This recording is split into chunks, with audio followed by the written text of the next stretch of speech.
Welcome to Fantasy Football Today Dynasty. It's time for the February one-man mailbag. You guys had sent in a lot of great emails over the last week. Remember, if you have questions for a future mailbag, FFT Dynasty at paramount.com, and I'll get to those emails. If you have one that's more urgent than the next mailbag, which will be in March, I'll try to just answer that in the email. But if you have some that can kind of simmer for a little while, especially, we'll probably have more rookie questions, I would guess, in March than we do in February, because not a lot of rookie questions, a lot of questions, though, about this offseason and kind of maybe some more what do I do with my teams. But we made the statement 3 weeks ago, talking about how much I like to do rookie drafts right after the NFL draft. There may have even been a disparaging remark about people who wait to do them in August. I might have called them cowards. It was just a joke, but James did send in a thoughtful email about the subject, so I wanted to read it and address it. James says, in redraft leagues, we've always said the best time to do our draft is as close as possible to the start of the regular season. It's widely accepted as the most logical choice because it helps immensely to go into the season with the most current information regarding injuries, suspensions, and position battles. Additionally, holding our drafts later gives us some time during camp and preseason to get an idea of how players are or are not fitting into the offense and meshing with their coaches and teammates. So, if all of those are valid reasons to hold our redraft drafts as late as possible, then why do the vast majority of dynasty leagues insist on holding their drafts immediately following the NFL draft? In my opinion, in a dynasty league, it's even more important to have as much information on these players as possible, since we're drafting them with a long-term commitment in mind, possibly keeping them for the entirety of their career. I love fantasy football just as much as everybody else, so I appreciate the excitement and eagerness to get it started. But doesn't it make sense? But it doesn't make sense to me to jump right into a potential long-term commitment with these players in dynasty leagues without having every bit of information and all the knowledge I can get my hands on. James, I think you make several good points. I think logically you may even be right. The problem is that dynasty managers play dynasty fantasy football because they want to be active, I think, in the time period that the rest of fantasy football is not as active. And then we see the NFL draft and we have our takes on these guys and we want to make the picks. So I think if you're thinking about it from James' perspective about what makes the most sense, he's probably right. If you're setting up a new dynasty league and you want to have your rookie draft in August, I won't make any jokes about being cowards anymore and wanting more information. It's actually logically makes more sense. I'm probably still going to keep most of my rookie drafts in May, and I will still have one or two people in every league that agrees with James and says, why are we in such a rush? And gosh darn it, it's because we're excited and we love fantasy football. Michael sends in we had Michael and Juan going different directions, but just kind of wondering about their teams. I don't do too much of this, but I thought it was a good time of year for it. So Michael has a strong contender in a 12 teams, 1 QB league. He sent me his full roster. I will give you the highlights. He has Dak, Trevor, and Brissett. He has Saquon, Ken Walker, Pollard, and Monangai. He has JSN, Drake London, Chris Olave, DK, Emeka Ibuka, and a lot of other wide receivers. He has Trey McBride, Aronde Gadsden, AJ Barner, Pat Freiermuth. Now, he's a strong contender, but he did not win the championship last year, and he used all of his 2026 picks to try to win that championship. And so his question was really, what do you do in this situation? Do you hold tight and hope for better playoff luck, or is it time to try to start getting younger? I have one of these teams. I've talked about our YOLO Dynasty League. It's a 14-team 1 QB league. I won it in 2024. I think I lost in the first round of the semifinals this year. I've got several older players, and I don't have my 2026 first. I do have a second and a third. I think what I generally do in this situation is I'm going to play the first half of the year as if I'm holding tight and hoping for better playoff luck. If I suffer a lot of injuries, or if a couple of my players fall off a cliff and I'm looking at my team in week 7, week 8, week 9, week 10, and I'm like, oh no, it's not going to happen this year either. Then I'll start trying to accumulate some more 2027 picks. We've talked a lot about how we are more excited about the 2027 class than we are the 2026 class. And it most likely you're still going to have some tradable pieces. Most likely you'll still be holding on to JSN and Drake London and a couple of those quarterbacks and Trey McBride. And so it's not a full rebuild, but you can just do kind of a retooling while still giving yourself the chance to compete and get better playoff luck and win that championship this year. If I was looking at specific players that I might deal, I've talked about this and we may mention it again on this show. Ken Walker just had a phenomenal playoff run, just won the Super Bowl. And I would guess in the next 30 days is going to be signing a 3 or 4 year contract with either the Seattle or some other team, unless they franchise tag him.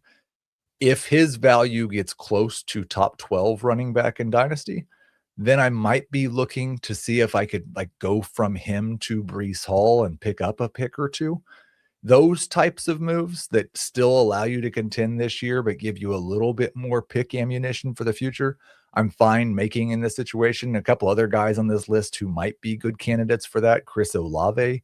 If you don't believe that Trevor Lawrence just turned the corner, he would be a guy where you could probably, in most people's minds, downgrade a little bit at quarterback, pick up picks, and you may end up with a quarterback who's just as good as Trevor Lawrence. If I could turn Trevor Lawrence into Brock Purdy in picks, I'd be thrilled to do it. So something like that.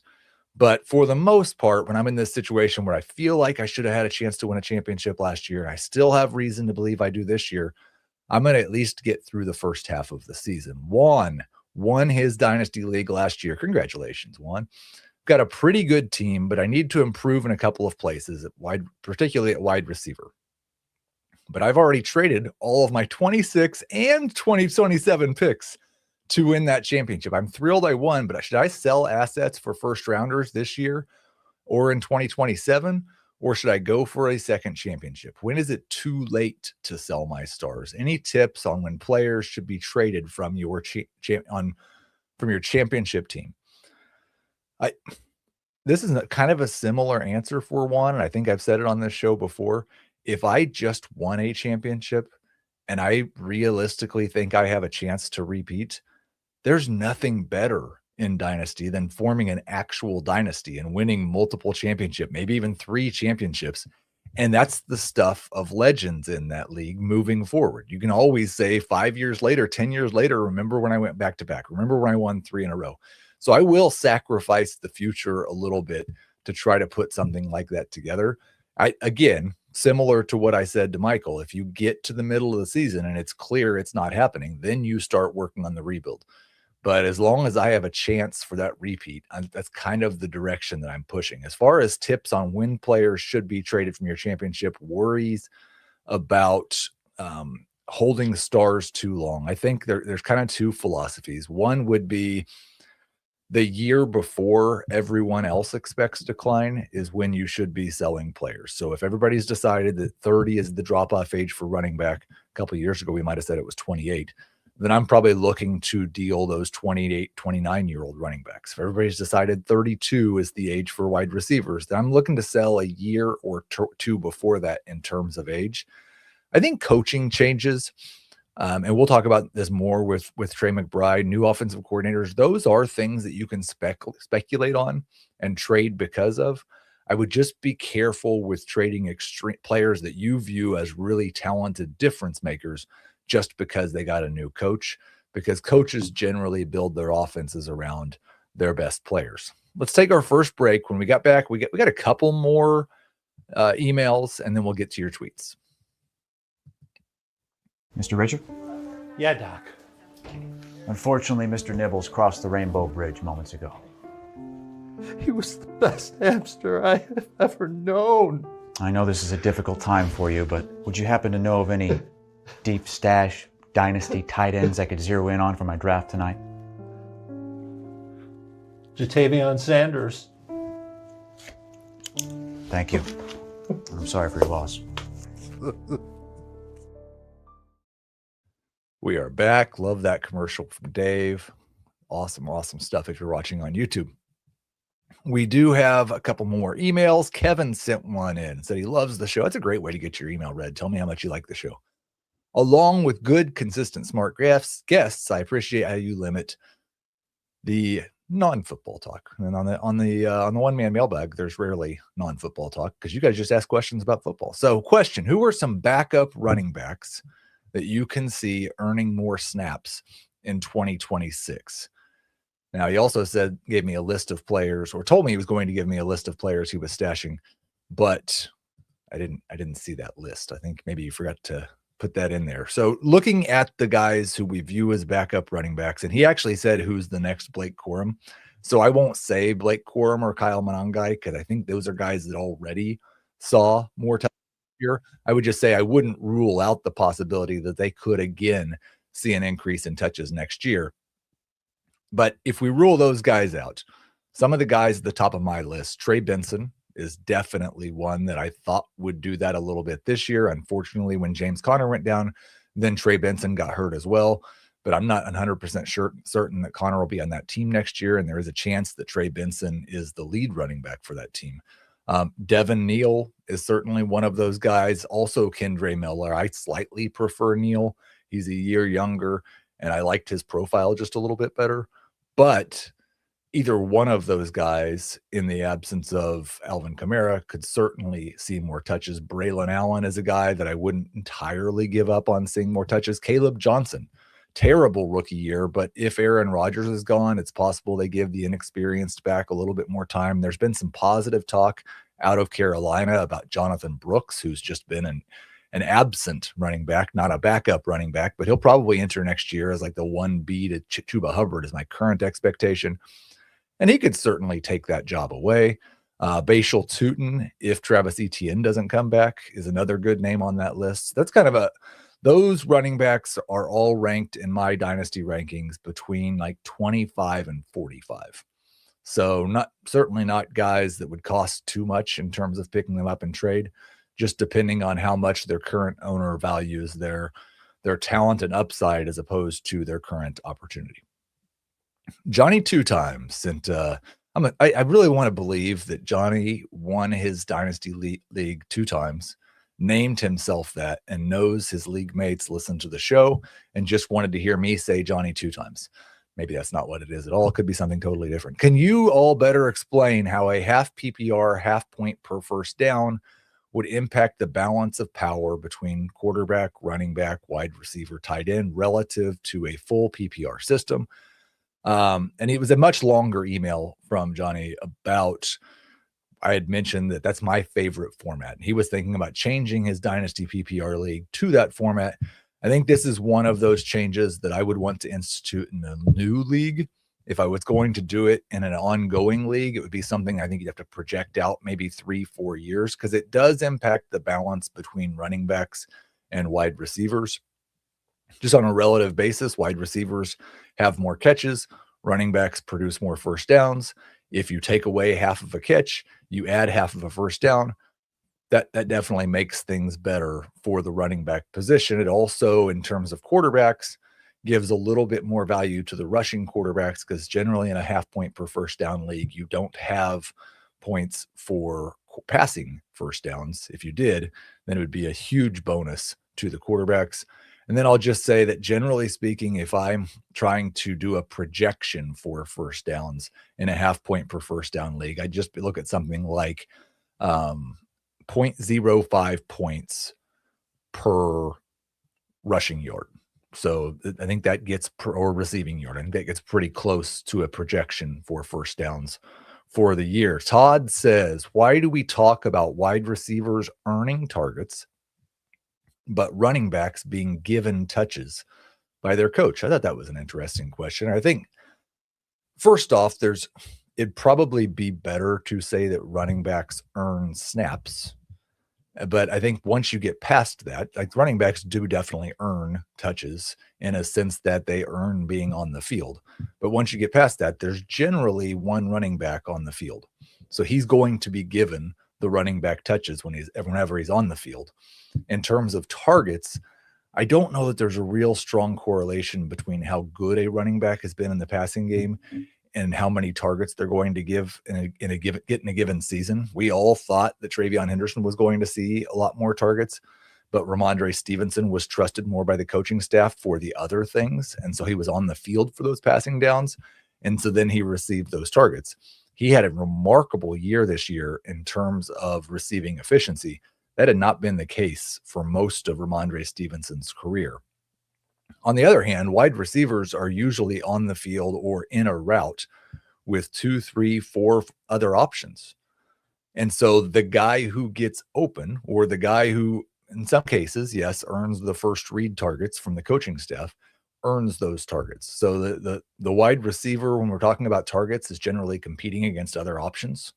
And the running back is generally being given touches because he's earned the right to be on the field. It may be a distinction without a difference in some regards. In terms of tweets, and it'd be a good time to say, I've already marked a couple of questions from the chat. I will have time for a couple of questions today. So if you have a good dynasty question you want to get in the chat, now would be the time to do that. And tweets: in a tight end premium dynasty league with both Trey McBride and Harold Fannin, do I keep them both or try and trade Fannin? I'm a contender this year, but my wide receivers are older. Mike Evans and Terry McLaurin are two that he mentions. They are definitely older. I am in this same situation in a league that I'm with, in the Baked Burger League with Thomas and Adam. I have both McBride and Fannin. I've got a relatively weak roster, and I'm certainly interested in trading one of those guys if somebody's willing to pay the tight end premium price. And I think that's a big distinction, because and I don't just mean the tight end premium price in terms of scoring. I mean in terms of the perceived, maybe not anymore real, lack of depth at the tight end position. If someone's willing to pay more for McBride because he's so much better than the other tight ends than he was last year, then I think that I'd be willing probably more to sell Trey McBride at cost than I would Harold Fannin. Most people still have Harold Fannin as kind of a low-end tight end one for dynasty purposes. I think the consensus still has him behind Loveland, behind Warren. I wouldn't be surprised after people start doing their Drew Petzing research if he's even behind Sam Laporta. He's behind Tucker Kraft for some people. So I don't think you're getting a premium price for Harold Fannin, even in a tight end premium league, whereas you might get a first-round startup price for Trey McBride. In fact, you should if you're going to deal him. And that's a place where you could really get an elite player at another position and then start Harold Fannin at tight end. All that being said, as long as you have enough room to flex Harold Fannin, he's a good flex in a tight end premium league. And I wouldn't have any reservations about having both of those guys on my roster unless I felt like I got a really, really strong offer for either one of them. Dustin asked one of those questions that I almost just want to nod my head and not say anything else. How can we evaluate the Washington Commanders after the season they just had? I've got nothing. Well, the nice thing is, for dynasty purposes, I'm not sure how many of the Washington Commanders are going to matter. Jaden Daniels obviously does. And I am hedging just a little bit with him, maybe. He was my QB1 at one point. He's QB4 right now. I think he could be, like, just looking at the tier that I've got him, I wouldn't argue if you wanted to rank him as low as QB7. I've got him right in the middle of those two. I still think he has the upside to be the QB1 in any given season. Last year showed us a little bit of the downside and the injury risk, so you can't rank him as high as that upside is. At the running back position, Austin Eckler is probably not going to matter anymore. Ja'Cory Krosky-Merritt showed us one thing, that he is really special with the ball in his hands. What you have to decide how much you're willing to wager on Bill is, can he improve at the things that running backs are supposed to do when the ball's not in their hands, because that prevented him from being on the field. I think if you can get Ja'Cory Krosky-Merritt for a second-round pick in 2026, that's the type of chance I'd be willing to take. I think Terry McLaurin, in terms of how to evaluate him, he wasn't right at the beginning of the season. He didn't look like Terry McLaurin after the holdout. He got healthy in the second half. He looked more like Terry McLaurin. I think you should view Terry McLaurin as very similar to last year, except he's 1 year older and he's getting to the point to where he should only be rostered by contenders. And I think everybody's hoping that we finally get to see Ben Sinnott at tight end and Zach Ertz. I called Zach Ertz Travis Kelce. That kind of fits. Hopefully he's playing on a different football team, but we'll just have to see. FF Bassett asks on Twitter, which top 10 dynasty running backs are most liable to be impacted by free agency? What are some desirable free agency outcomes? So looking at my top 10, it's Gibbs, Bijan, Achane, Genty, Taylor, Cook, McCaffrey, Hampton, Travion, and Breece Hall. There's a very obvious answer here. Breece Hall is the most likely of the top 10 running backs to be impacted by free agency because he is a free agent. And I think a lot of people think the best outcome for him would be to go to Kansas City. I'd obviously be thrilled with that. I think it'd be very good for him. The worst outcome for Breece Hall might be that he gets franchise tagged by the Jets, partially because he's on the Jets offense next year, partially because he'll be a free agent again after next year. And so an injury poses an extra risk to him in terms of a dynasty asset. He would be number one. I think maybe number two is Hampton, just to see what that team wants to do at the running back position. Are they content to go with Hampton and Vidal? Then you're probably going to feel better about Hampton.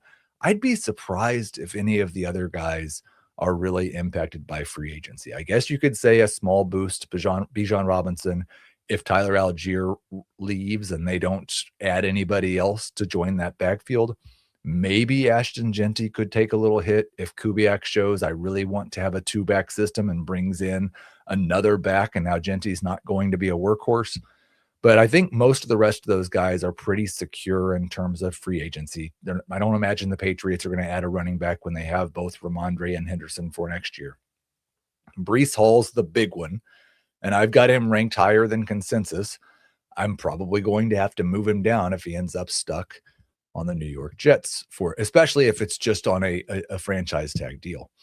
Winsong sent in a tweet. Do you have any big picture advice for how to churn over the bottom of a loaded dynasty roster? My bottom 5 guys each winter are always much higher value players than the top waiver options. That's a great problem to have. Good job. And I'd love to learn more strategies for handling this side of roster management. I think that the obvious answer is the right answer here. It's consolidation. It's trying to find teams that need starters and trading them 2 guys they might be able to start for 1 guy who's better. See if you can find a team that has an elite RB1 or 2 and see if you can trade them a worse running back and throw in one of your bench pieces to upgrade that position for you. Consolidation is really the best way to do that, especially if you're in a situation, maybe a more shallow league, where the guys at the end of your bench are not guys that you would be dropping. See if you can consolidate those pieces. See if maybe you can sucker somebody into a 3-for-1. Those generally work out for the team getting the one. Try to get elite at more positions in the starting lineup by using that depth that's on your bench. We've got one more tweet, and then I'll get to some of your chat questions. Who is a player or a few you'd target in a trade for a late first-round pick? As the limited rookie research I've done so far, and we're going to get much more in the weeds in the next 3 months, I'm seeing a tier break right around pick 6, most likely. It may end up at 5. It may end up at 7. So when you say late first-round picks, I think we might be looking as early as pick 8 or pick 9. And I am very happy to trade those guys for players that I think could help me win a championship this year.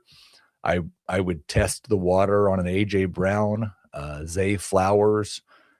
If I was really a true contender, like a T. Higgins, I could see that those type of guys, maybe you could aim just a little bit higher and see if somebody's down on Rome Odunze or Lad McConkey. I'd rather have those guys than a late first. That's at the wide receiver position. At the running back position, I think you have to look quite a bit higher in the rankings.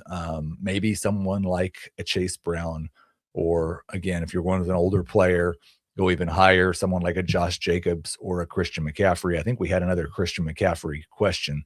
Oh no, I didn't use that tweet, but I'll go ahead and reference it because it fits with an earlier answer.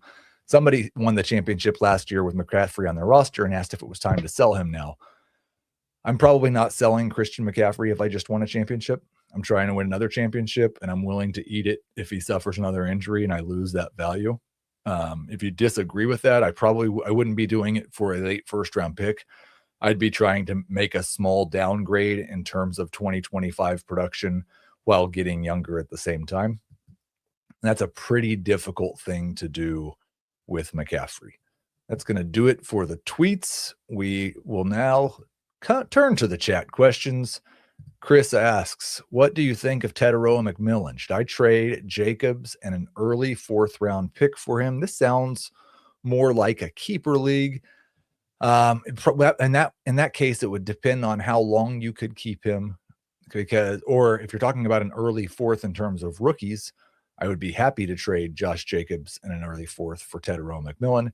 He's my wide receiver 11 right now. He's in basically the same tier as wide receiver 9, 10, 11, 12, all the way down to wide receiver 14. So a very borderline wide receiver 1. I've been working on the 2026 projections, and Teteroa comes in at a similar place, a little bit lower, a high-end wide receiver 2 for next year. I would expect him to be a little bit better. There's obviously the quarterback concerns, both how good is Bryce Young going to be and what's the plan after him. But I think what we got from McMillan this rookie season and the profile that he had coming into the NFL, you should feel good about him as a borderline wide receiver 1. I'd happily deal Jacobs in a rookie 4th for him. If it's a keeper question, cost really comes into the equation there. Joey's a good friend of me and a good friend of the program. What's your advice for taking over an orphan whose previous manager sold the farm in terms of picks? I saw somebody in the chat said pray and patience, and that's the real answer, but patience. I think anytime you take over an orphan, what you should do is you have to evaluate. Do they have a chance this year? The answer is probably no, because otherwise, why would they be an orphan? So how long does this project take? And how many rookie picks you have certainly influences that. I'd be looking to sell whatever veteran parts that I have and trying to get 2027 picks. I wouldn't worry so much about the 2026 picks. If you've got an orphan that's truly just thrown the baby out with the bathwater and just has no future picks, then it's going to be a multi-year rebuild, maybe a 3-year rebuild.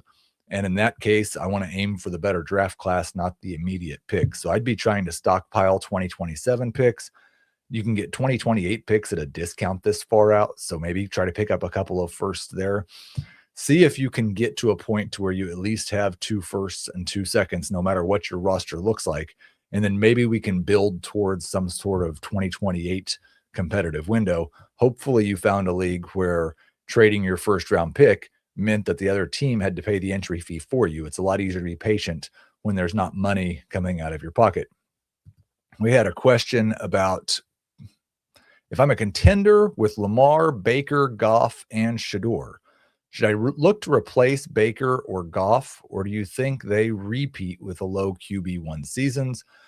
Relative to the consensus value on those two guys, I think I'm just pretty much right in line with Goff, and I am lower on Baker. So if I was going to deal one of those guys, it would be Baker Mayfield. If you're a contender, though, I kind of like the idea of going into the season with 3 sure things at quarterback, and then Shador is kind of the hope. So I wouldn't necessarily be dealing Baker and not getting a quarterback back or something really good somewhere else. Like, you got to make a major improvement to your team for me to give up, because there's a possibility Shador Sanders is not a starting quarterback in the NFL ever again. And then if you didn't get a quarterback back, you're looking at, I've got Lamar, Goff, and nobody. You go from 4 QBs to 2 really, really fast. So I am definitely interested in dealing Baker, but I would have to try to get a quarterback back in that deal. I think I answered this question already, Scott, but maybe everybody didn't hear it. Where do you see the cutoff being in the first round that can contribute dynasty-wise in the draft? I think the cutoff for difference makers is going to be right around pick 6. There will be guys taken after that who contribute in the NFL. So as we get a little deeper and I start talking about my sleepers and where they're available, we'll try to find some guys like Puka Nacua a few years ago, like Harold Fannin last year. And no, those two don't belong in the same breath, but you know what I mean? Those lower end guys that turn into contributors. But in terms of surefire difference makers, I think there's probably 6 of them in this draft. Let's see if we've got one more question to get before. Would you rather have Justin Jefferson or the 101? I currently have Justin Jefferson as my wide receiver 7. I think honestly that when he'll be 27 at the start of this year, so not at a point where age is a concern, but I think that would be entirely dependent on whether or not I thought I was competing this year. I expect a bounce back year from Justin Jefferson. I don't necessarily expect him to compete for wide receiver 1 overall. But if I was a contender, I think I'd rather have Justin Jefferson. If I was a rebuilder, I think I'd probably rather have the 101. I haven't programmed the 101 into the trade chart yet. I think I usually do that in March. But I'm going to anticipate the 101 is going to be slightly lower than Justin Jefferson. That being said, if you're looking at a 2-year window before you're competitive again, I think the 101 is a fine haul there. That's going to do it for the one-man mailbag. Thank you to Thomas for making everything work. Thanks to you guys for being active in the chat and getting this all helping me to answer as many of your questions as possible. We will be back on Friday.